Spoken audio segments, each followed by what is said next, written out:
que a gente precisa ensinar muitas vezes os nossos filhos a se colocar no lugar do outro. Porque hoje a empatia, ela não existe mais. Hoje a gente está vivendo um mundo muito individualizado. Geralmente elas começam a ter uma esquiva, elas começam a evitar o lugar para quê? Para não vivenciar aquela exposição. A gente não pode estimular a agressão.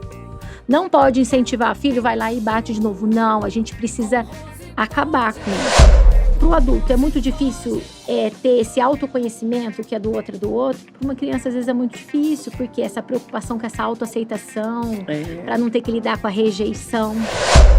Quais são os perfis de uma pessoa que ela pensa em suicídio? Desde doenças crônicas, né? Então, pessoas com HIV, com ela, com câncer.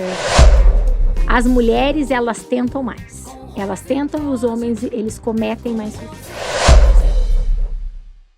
Olá, pessoal! Tudo bem com vocês? Bem-vindos a mais um episódio do Com Rose Pode.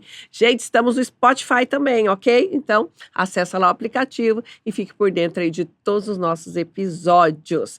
Gente, o nosso bate-papo de hoje, a gente já ouve muito falar, mas é muito importante, principalmente porque nós tivemos aí o mês de setembro, o Setembro Amarelo, que é o mês de conscientização ao suicídio. E a gente sabe que o suicídio é a última etapa, né? Então, sempre ela vem ali com coisas antes, como, por exemplo, o bullying, a depressão, né? E o suicídio ali seria, então, a última escala, vamos se dizer assim, né, doutora? Podemos dizer assim. Bom, gente, a minha entrevistada de hoje, ela é médica psiquiatra, é especialista em psiquiatria infantil e ela atua no CAPS em Martinópolis, na Lumen em Presidente Prudente, na PAI de Pirapozinho e também tem consultório particular. Seja bem-vinda, doutora Karen Guzmão. É um grande prazer ter você aqui no meu podcast. Obrigada, é um momento assim muito especial porque a gente precisa realmente conscientizar a população quanto aos riscos, né? E reconhecer também fatores de risco para que, a hora que eles observarem qualquer pessoa, ou até dentro de casa mesmo, gente, eles possam procurar ajuda o quanto antes. Então, nosso papel aqui é trazer essa conscientização para todos. Ótimo. Doutora, vamos então começar a falar sobre o bullying, né? Porque, como eu disse, ele parece que é aquela o primeiro degrau, vamos se dizer assim, né? Olha, o bullying, ele tem tomado uma proporção, assim, gigantesca, tá? Então, ele não é mais um problema de saúde pública, ele é um problema mundial, tá? Então, segundo as pesquisas, se eu não me engano, da INSFO, o Brasil só perde para a China. É mesmo? Tá? Então, isso tem tomado uma crescente muito grande. Então, o que a gente precisa entender um pouco sobre o bullying, né? Então, o bullying é o ato de bulir, de incomodar, de zombar, né? De prejudicar muitas vezes a reputação do outro.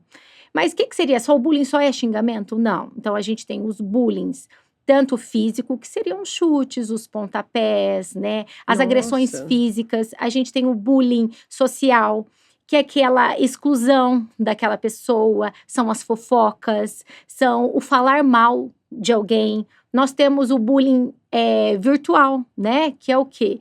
Muitas pessoas, elas colocam fotos ou escrevem comentários, né? Que possam denegrir a imagem de alguém. Então, é sem o consentimento, tanto nos comentários quanto nas fotos. E a gente tem, eu já falei então, do verbal, aí tem o verbal, que são os xingamentos, que são os insultos. Então, se a gente for ver, olha como que o bullying, Nossa, verdade, eu tinha assim a gente, né, que é mais antigo um pouquinho, né, a gente tem a noção assim de que é só uma tiração de sarro, né, não, e não é além, porque a gente também tem o cyberbullying. O cyberbullying é o bullying, só que acometendo o quê? O mundo virtual. Então, são as redes sociais, redes de mensagens, aplicativos de mensagem. Então, essa gravidade está tão grande, Rose, que já existem leis federais sobre o bullying, né, para proteger as vítimas, porque o bullying, ele pode acarretar tanto levar, né, a depressão, a risco de suicídio, quanto a baixa autoestima do indivíduo. Então, as crianças não estão sabendo lidar. Então, antigamente, o bullying, ele era reconhecido para essas leis, assim, como uma intimidação escolar. Só que eles viram que essa intimidação, né, isso não ocorre mais em ambiente escolar, isso já transcendeu, assim, já ultrapassou. Então, ocorre em vários meios. Então, desde escola, meios comunitários, né, entre os amigos e até em casa. Até em casa, né? Até em casa. É. Então, de intimidação escolar, passou para uma intimidação vexatória, né? Porque é dessa exposição. Então, o bullying, gente, a gente precisa conscientizar aqui, ó, vamos lá. O bullying não é brincadeira. E isso precisa acabar, isso precisa se encerrar. Então, a importância dos pais, né, para estarem fazendo toda essa orientação, assim, de explicar, de conversar com os filhos, de que isso não é brincadeira. Que a gente precisa ensinar, muitas vezes, os nossos filhos a se colocar no lugar do outro, né? Filho, será que dessa forma você gostaria que o outro fizesse isso com você?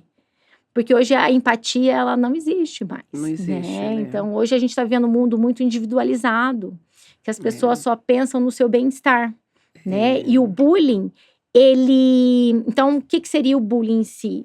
Ele não tem uma razão específica, né? É intencional. Então, é um ato de... É maldoso Maldoso. Então, é quando... o bullying seria, então, um ato de violência, né, física ou psicológica, né, onde não tem uma razão específica para aquilo acontecer, é intencional e é frequente. E pode ser para uma ou várias pessoas, só que isso vai trazendo o quê? Uma intimidação na vítima, pode trazer danos psicológicos para essa vítima, então isso tem trazido um prejuízo muito grande.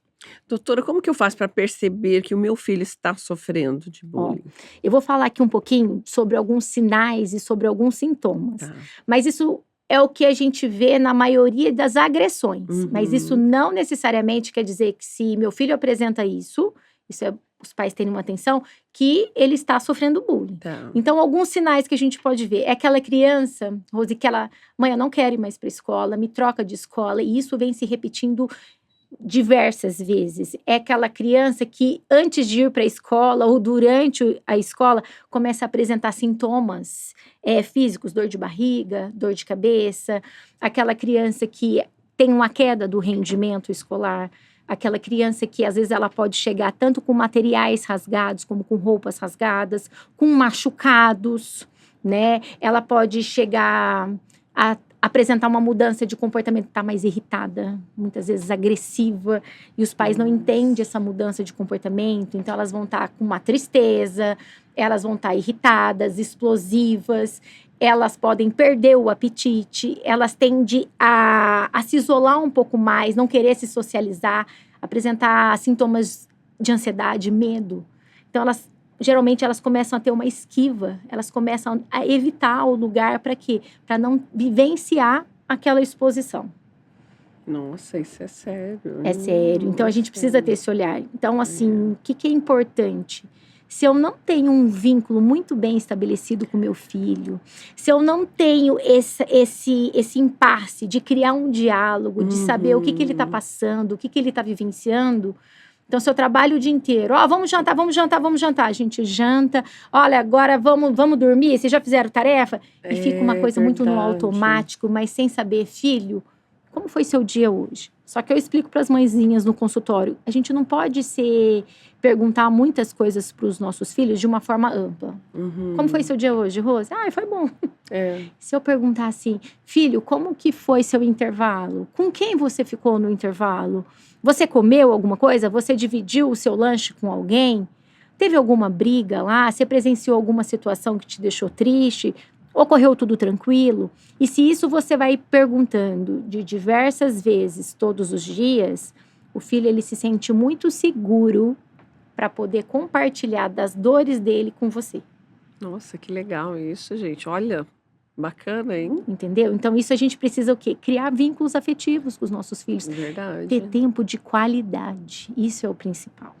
Que hoje em dia tá bem difícil, né, doutora? Com essa loucura, como você falou, trabalho, redes sociais, né? A gente vê muitas queixas aí de crianças, até mesmo reclamando que os pais também ficam muito com o celular na mão e não dá muita atenção. Tem uns estudos que demonstram, assim, que nós somos nem em estudos, mas assim, nós somos reflexo para os nossos filhos. Sim. Então, se eu tô com muito tempo no celular, como que meu filho, ele vai se sentir livre para fazer isso? Agora, se eu falo, olha, vou chegar em casa depois do trabalho, nada de celular, até a gente ficar com as crianças, até elas dormirem, a gente vai desenvolvendo tempo, porque senão a gente vai perdendo muito tempo em redes sociais. E isso Verdade. consome o nosso tempo. Hoje você vê retratos em restaurantes de família, cada um comendo, cada um com seu celular ali. Vivendo uma vida muito individualizada.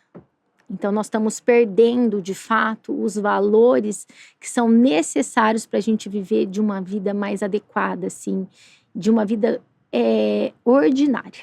Doutora, e qual que é o estrago que isso causa na autoestima de uma criança? Olha, é enorme. Então, para você ver, eu vou tendo queda do rendimento escolar, eu tenho recusa de ir para a escola, eu tenho um medo muito grande. Então, eu tenho medo de apanhar na escola, porque eu não fiz nada, não tem nada aparente ali, porque é intencional. Então, qual que é o papel dos pais hoje? Qual que é a orientação que deve ser feita? Então, primeiramente, a gente precisa saber ouvir, a gente precisa acolher a demanda dos nossos filhos. E não é interromper, é escutar mesmo. É a gente compadecer dessa dor, é a gente poder, de fato, ali acolher e ele se sentir seguro. Olha, eu posso contar com os meus pais. Depois de ouvi-los, a gente precisa comunicar a direção. Os responsáveis da escola, se caso isso seja da escola, comunicar os responsáveis para que o quê? Esse ciclo de violência, ele seja cessado. Porque a gente percebe que é constante esses ataques. Essa violência são constantes. Então, a gente precisa o quê? Interromper. Interromper isso. Para que ele possa ter o quê? Diminuir esse limiar de ansiedade, esse medo dele, para ele se sentir seguro ao ponto de retomar a vida dele. E, se necessário, solicitar mesmo, ir em busca de um acompanhamento psicológico, ver se tem a necessidade de procurar uma ajuda médica, psiquiatra. Entendeu? Para o quê? Para ele ir dando conta de ir caminhando cada vez mais seguro, né? Mediante a todo esse caos que ele está vivendo. Entendi.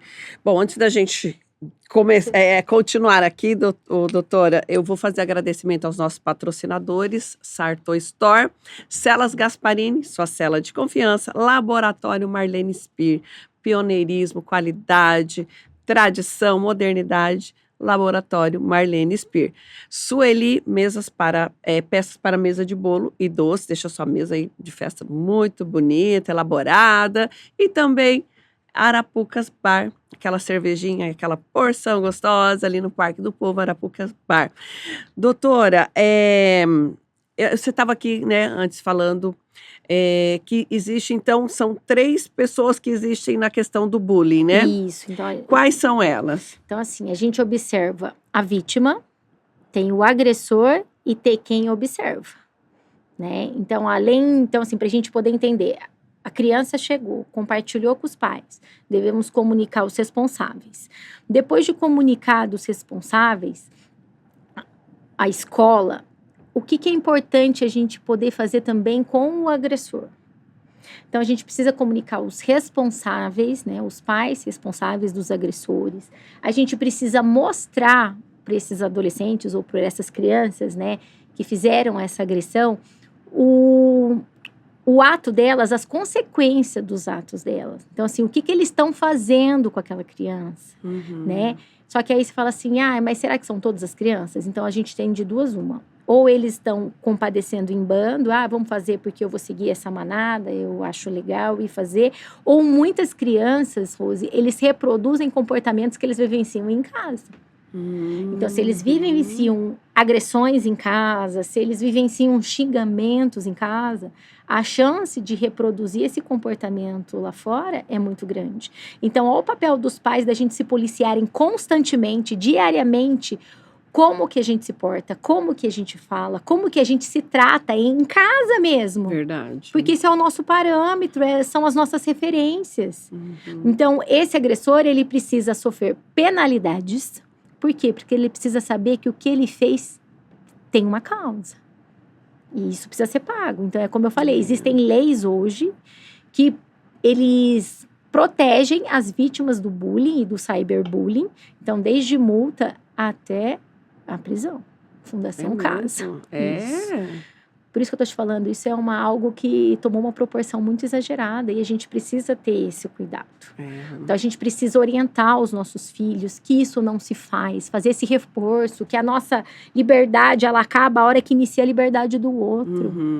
É colocar os nossos filhos a pensarem, a se colocar no lugar do outro e tentar entender esse contexto todo. Né? E agora, e as pessoas que observam? Exatamente, né? Que é o que... A gente vê muitas críticas, né?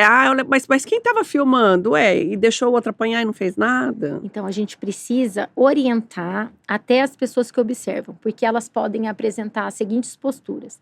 Medo de vivenciar essa agressão, então, muitas vezes ficam paralisadas ao ponto de não procurar ajuda. A gente precisa orientar, então, que caso esteja vendo uma ocorrência de um bullying, desde um xingamento, uma agressão física, comunicar de uma forma cuidadosa aos responsáveis da escola. Entendeu? Por quê? Cuidadosa. Porque senão ela também tem medo de sofrer esse bullying. E muitos vão ficar calados com medo de sofrer. Ser a próxima vítima. De ser a próxima vítima. Então, um conselho também para os pais, das pessoas que estão sofrendo bullying, é o seguinte...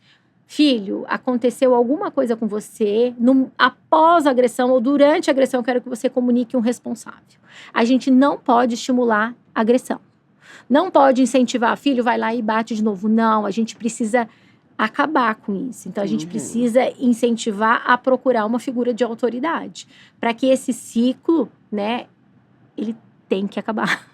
E tem aqueles que gostam de ver, né? Tem, mas aí até esses também precisam sofrer penalidades. A gente não pode passar isso para frente, a gente precisa ter esse olhar. Porque senão, lá no futuro, vão ser crianças, adultos, que são infratores de regras, que não apresentam limites, que acham que está tudo bem, que está tudo certo, porque eu não sofri, muitas vezes, penalidades de um erro que eu mesmo fiz. Entendeu? Então, a gente tem que pensar lá na frente. Mas também quero deixar umas dicas para os pais. O que eu quero? Que os pais tenham uma consciência, gente. Como muitas vezes a gente é exposto ao cyberbullying, que são essas críticas de redes sociais, a gente precisa entender. Eu vou dar um celular para o meu filho para ele ter rede social. Será que ele tem capacidade de administrar uma rede social? Então, eu preciso pensar, gente, a nossa educação, ela precisa ter uma intencionalidade. Por que eu faço isso? Então, os pais precisam saber até que ponto essas crianças se expõem em redes sociais, né? Se ela está sofrendo um cyberbullying, ensinar a bloquear o agressor. Orientar os filhos, porque isso chega no meu consultório. Gente, as crianças, as meninas deprimidas, por quê? Manda um nudes, porque isso tá uma febre. Tá uma febre isso. Né? Manda um nudes, mesmo que for, gente, parcial, que é sem a cabecinha. E tem gente que manda inteiro, isso viraliza ao ponto que a gente não consegue mensurar a dimensão, porque hoje é igual pólvora. Hoje faz assim, ó.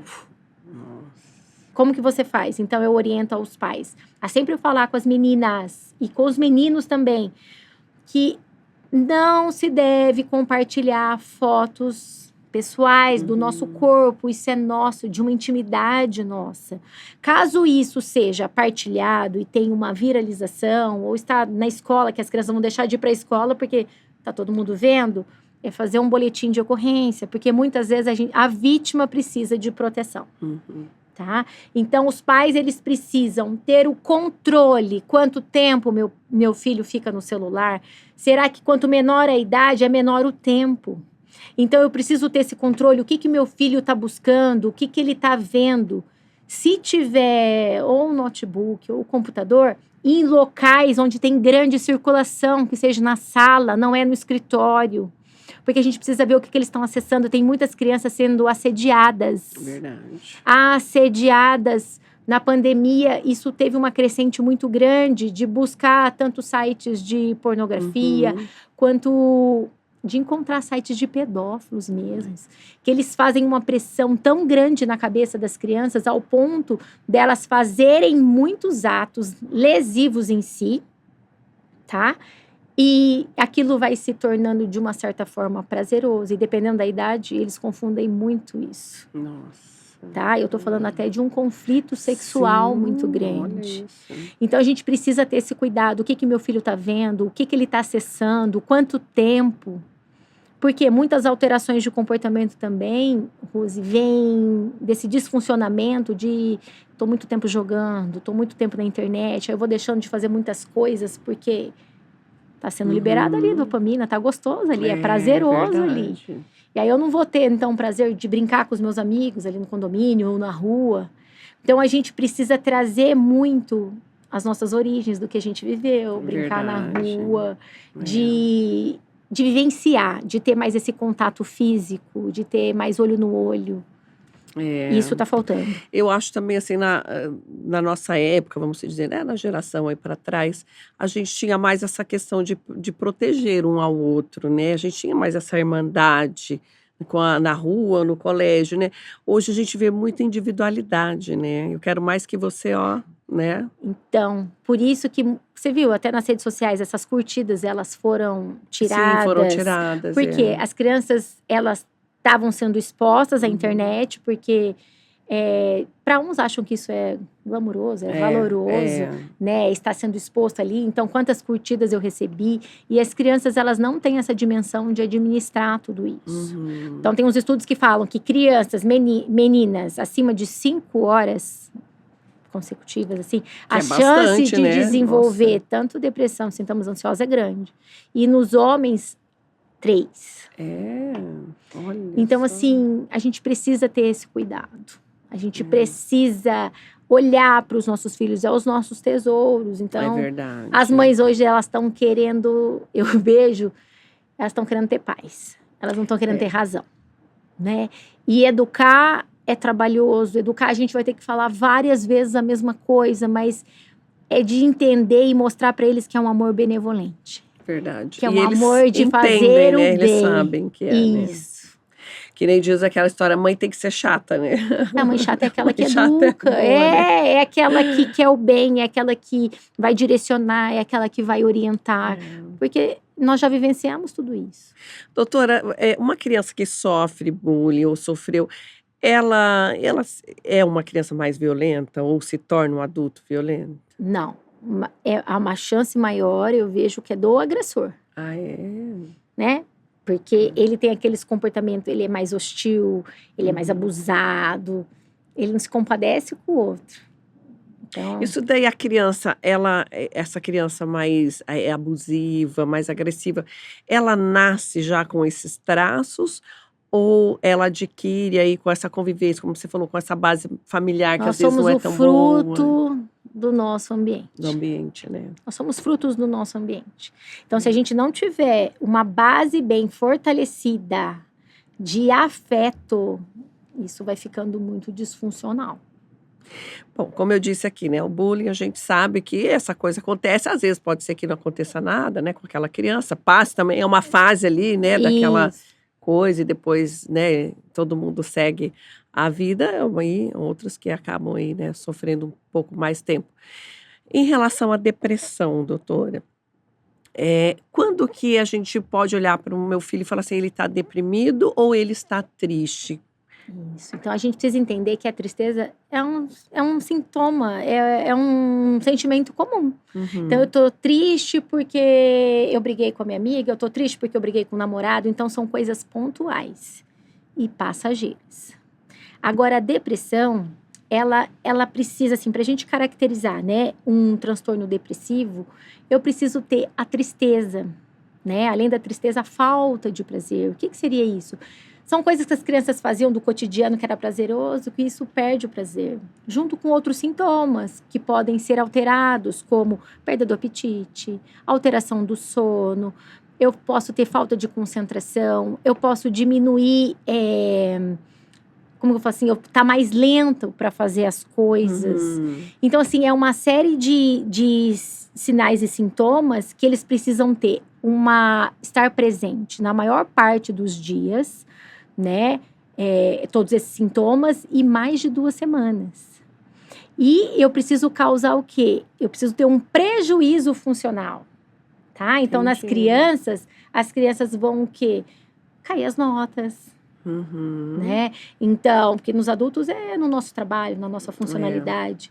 Só que o que se percebe que os sintomas da depressão, ele é tanto para o adulto, Rose, quanto para a criança, para a gente fazer diagnóstico, crianças e adolescentes. Tá. Só que a gente percebe que no desenvolvimento, eles se manifestam de formas diferentes, tá? Então, o que seria?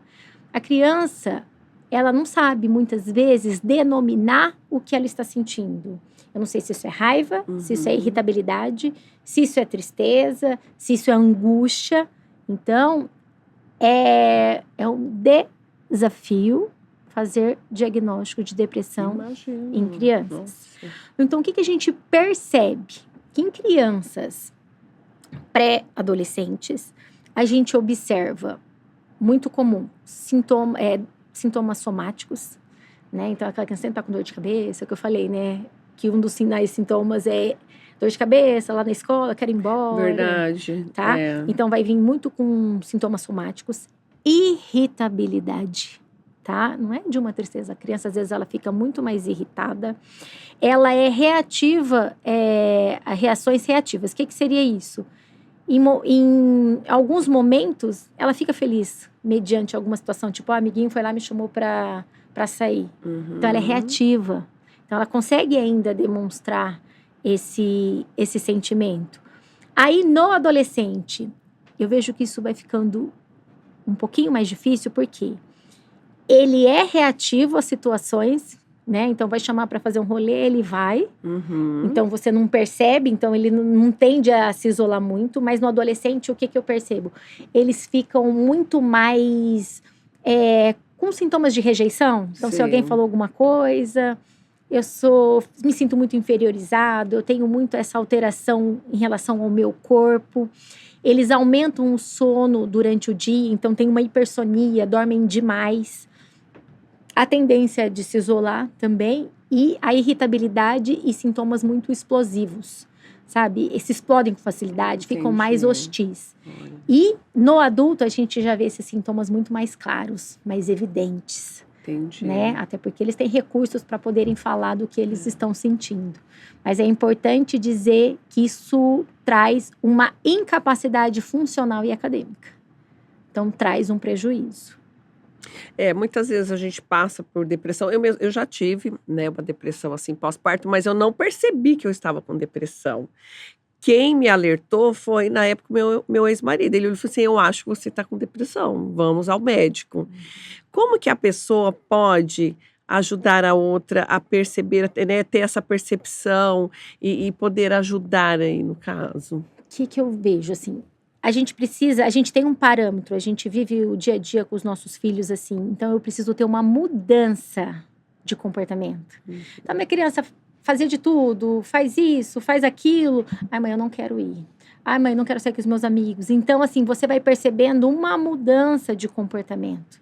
E isso, a família, ela precisa estar com esse olhar muito atento para poder ter essa percepção. Porque o nosso intuito aqui é isso.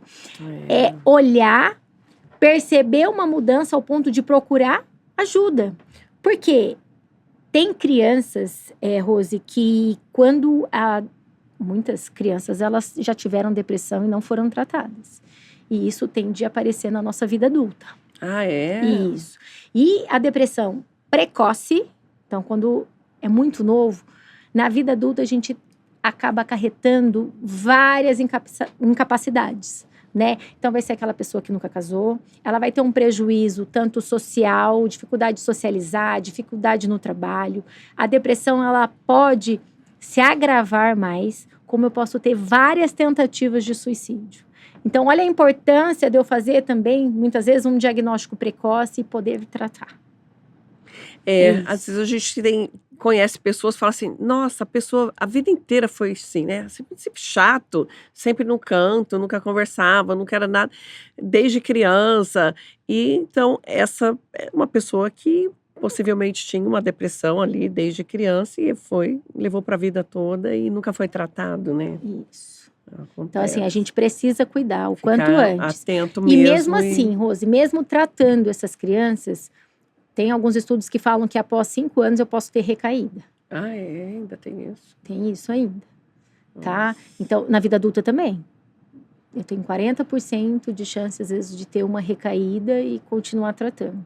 Doutora, nós falamos aqui do bullying, né, como um deles, mas tem várias outras causas que levam uma criança a ter depressão. Quais essas principais, assim, pra gente Olha, ficar em alerta? desde, gente, abuso físico, abuso sexual, tá? Isso, assim, é evidente. De maus tratos. Então, de ambientes mesmos que são destrutivos, que eles não se sentem muitas vezes acolhidos e amados pelos pais. Uhum. Então, desde alguma doença crônica também, isso pode acarretar, sabe? Criança que tem alguma doença que descobriu desde pequeno, isso também pode ter um comprometimento de levar a quadros de depressão. Então, assim, é todo um contexto, assim. O bullying também é um dos fatores, né? Então, esses sociais, essa rejeição de, muitas vezes, sofrer esses bullying, eles não sabem administrar tudo isso e vão se fechando. Então, a gente precisa ter um olhar muito... A criança, ela nasce depressiva ou ela tem alguma fase ali de vida que acontece isso, doutor? Não, olha, o que a gente percebe que pode ser a partir dos 8 anos, a partir dos 6, 7 anos, a gente já evidencia alguns sinais, mas o pico maior de evidência é na adolescência.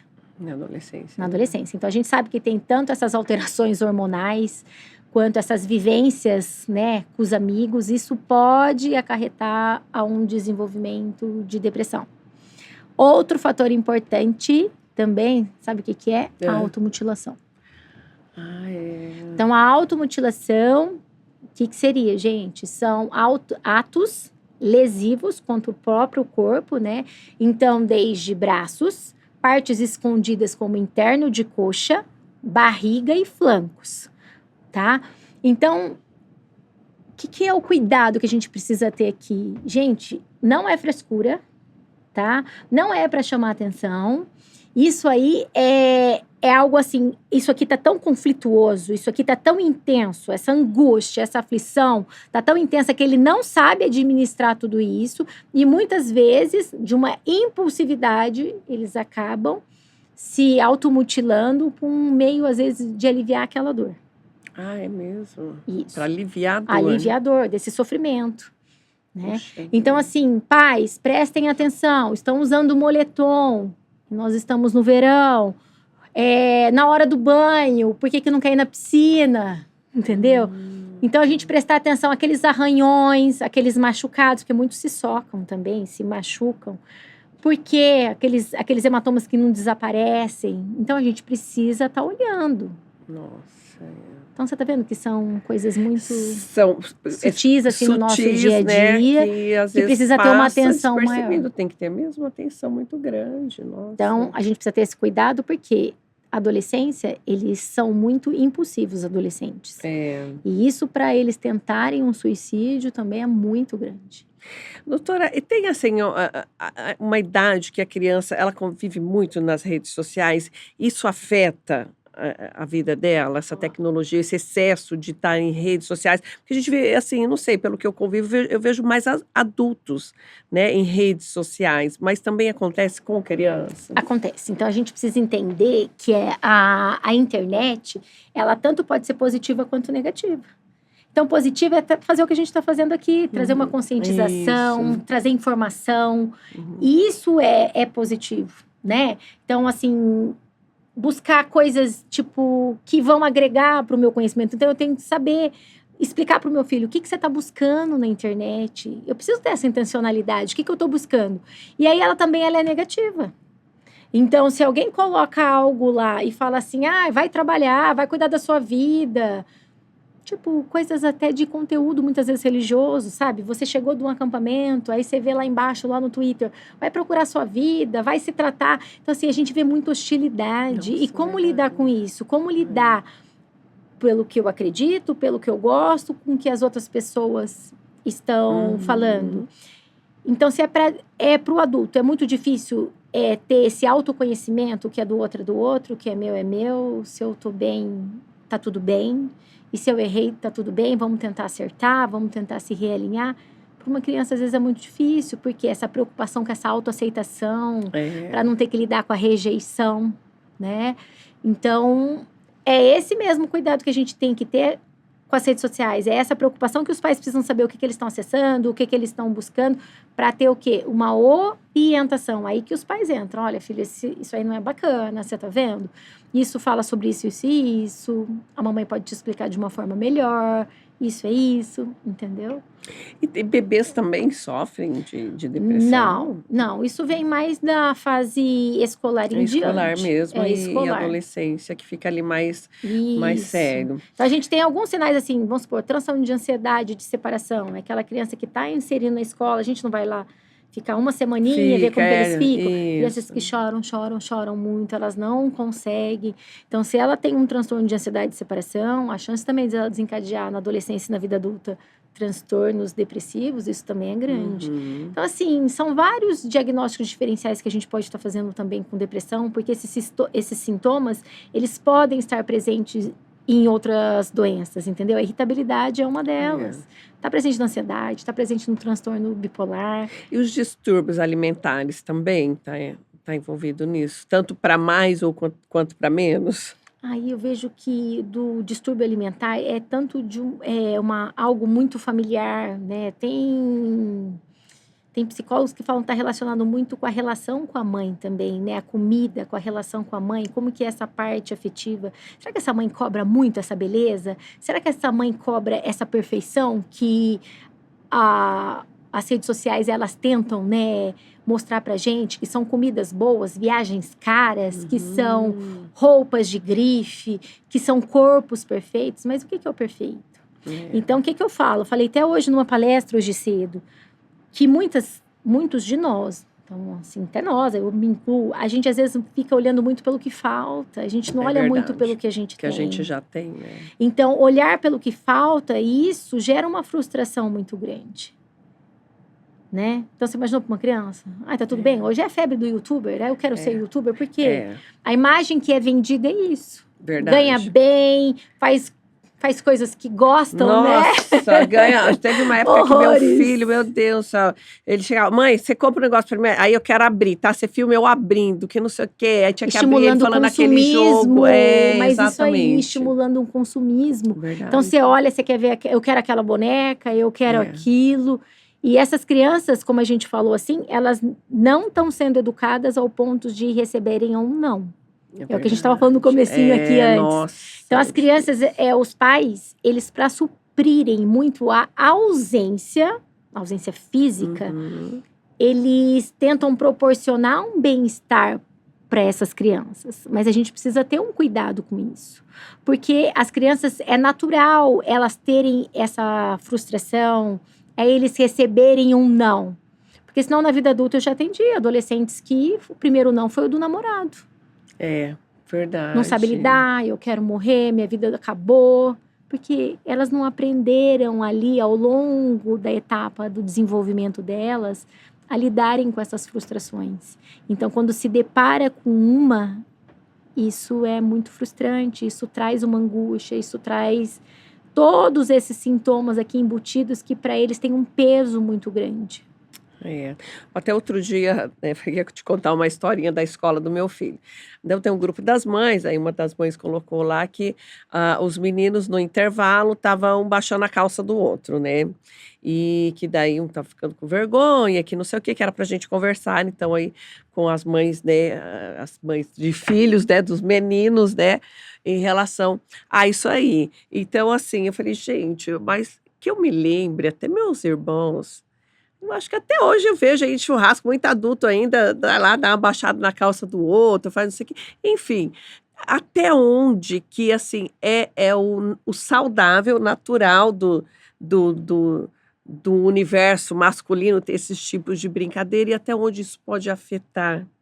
Então, é o que a gente falou. Isso pode ser uma forma de bullying, de uma ação vexatória, né? De expor o outro. Né? Então, é disso, da gente incentivar. O homem tem essa necessidade de de estar sempre expondo o outro, né, Isso, então, doutora? assim, é de explicar isso. A sua liberdade acaba como inicia do outro. Então, é colocar o filho a pensar do que ele está fazendo, se isso foi bacana, né? É. Então, é importante também ensinar os nossos filhos a ter o pedido de desculpas formal. E isso, assim, isso é grandioso. Para eles aprenderem que o erro deles tiveram uma consequência. Então, as desculpas, elas são muito importantes. Bom, como eu falei aqui no início, né, nós tivemos aí o Setembro Amarelo, né, que infelizmente é triste, né, ter um mês que representa, né, para a gente se conscientizar da questão do suicídio. É uma coisa muito, né, triste e séria. Ano passado também já trouxe esse tema. Todos os anos eu gosto de trazer, né, aqui no meu podcast, porque é realmente uma coisa muito importante. Se trata de vidas e pessoas são muito importantes, né, doutora? Doutora, em relação ao suicídio, o que que leva uma pessoa a chegar a esse ponto? Olha, Então, assim, são vários fatores. Então, quais são os perfis de uma pessoa que ela pensa em suicídio? Então, aquelas pessoas, Rose, que já tentaram, elas têm 5 vezes mais chances de tentarem novamente. E pessoas que têm doenças mentais. Então, esses são 2 fatores muito importantes. Mas só são esses? Não. Então, a gente tem desde doenças crônicas, né? Então, pessoas com HIV, com ELA, com câncer, com várias doenças crônicas assim, que podem, tipo, elas não aguentam viver com aquela dor, então elas também pensam em suicídio. Então, os fatores socioeconômicos. Então, as pessoas que são desempregadas, que não têm carteira assinada, que são sozinhas, os viúvos, que não têm um emprego, então eles não têm rede de amigos, redes fortalecidas, pessoas que estão passando por situações financeiras e são os provedores da casa. É que hoje a gente vê muito a questão do tigrinho, né, desses jogos aí que estão online, que Isso. estão devastador, né, doutora? Além das doenças mentais, né, que uma das principais, eles são os transtornos de humor, como a depressão, o transtorno bipolar, uso de substâncias, abusivo de substância, esquizofrenia, como também aquelas pessoas que elas não são muito resilientes, não sabem lidar com os problemas, não tem uma rede de amigos fortalecidos.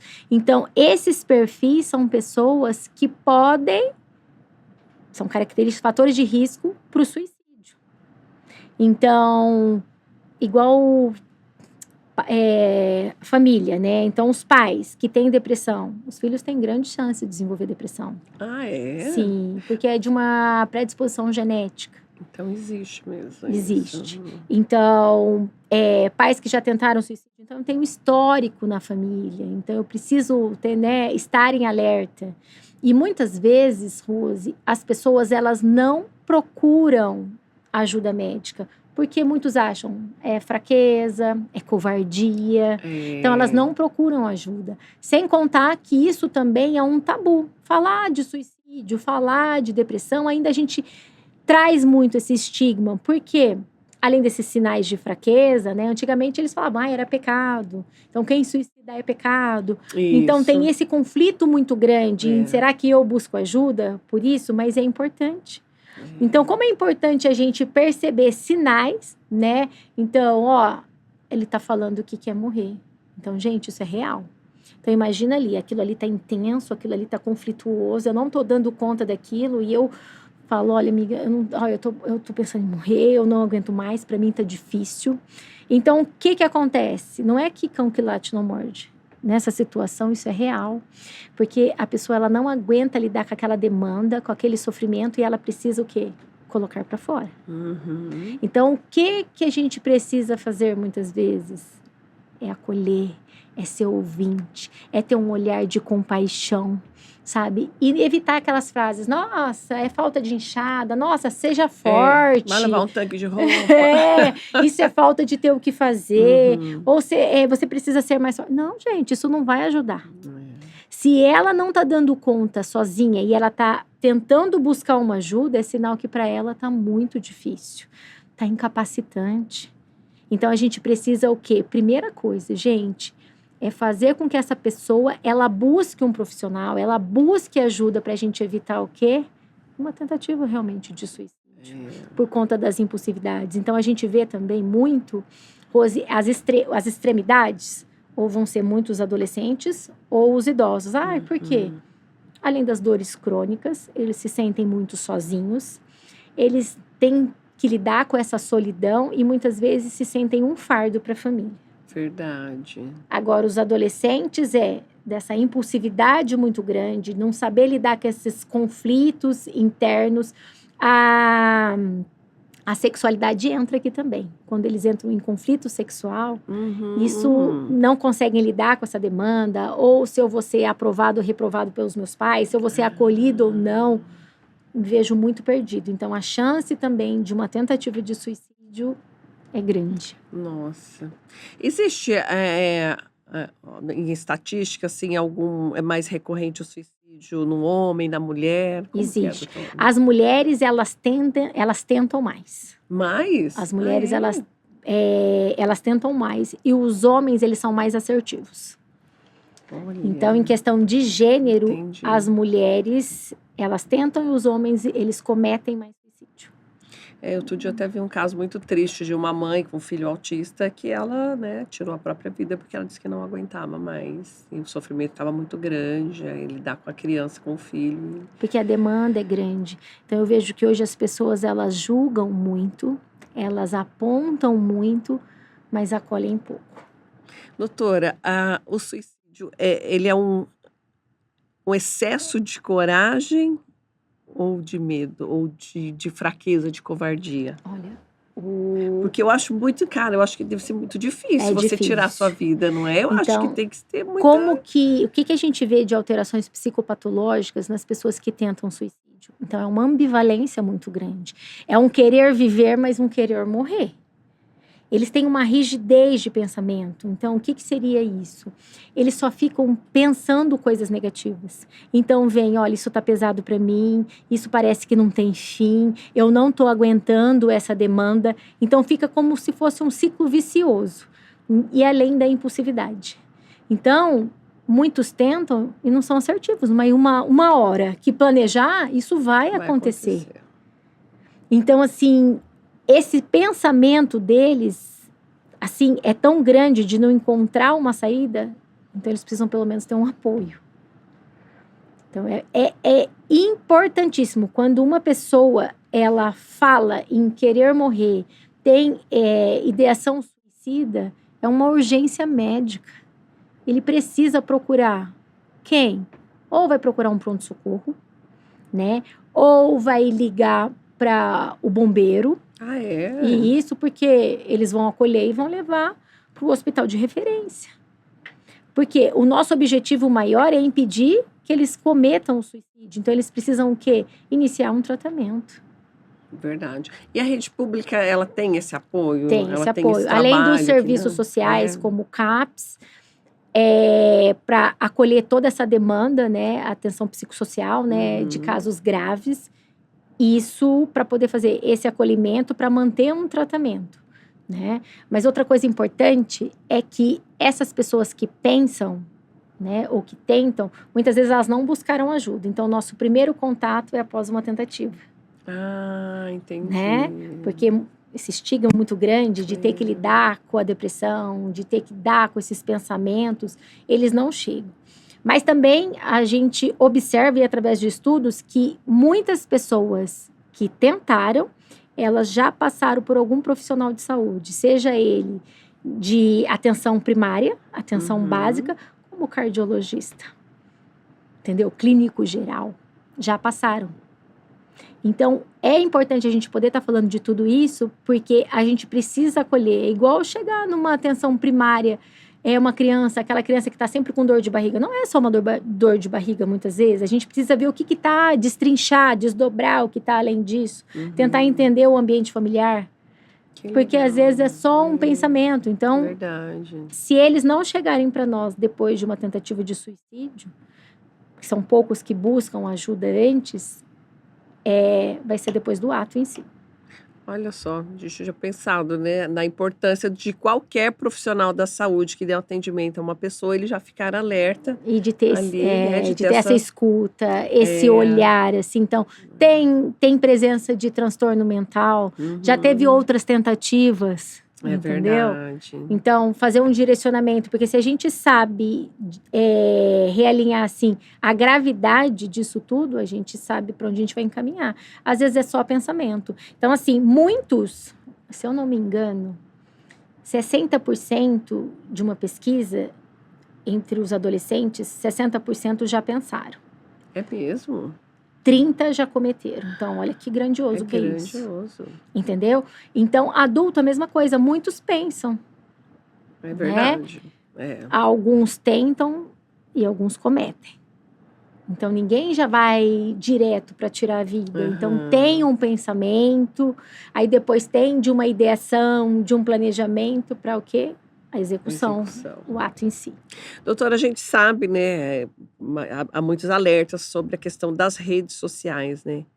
Mas o quanto que ela realmente influencia ali uma pessoa a cometer o suicídio?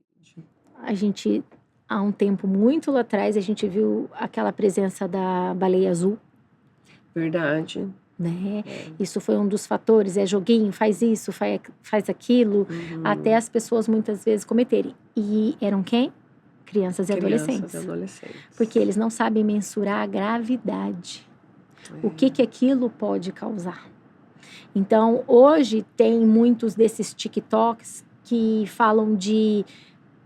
O último foi do spray de desodorante, né? Nossa, verdade. Muitos com o desodorante com fogo também.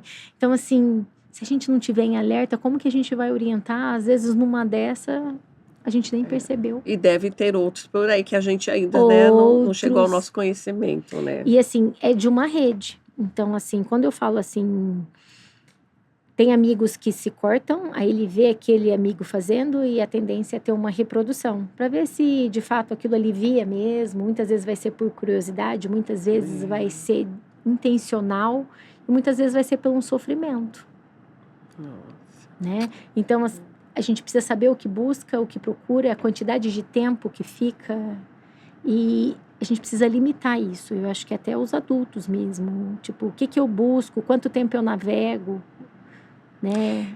É, fica o alerta pra gente, né, doutora? Porque isso vai refletir na nossa casa.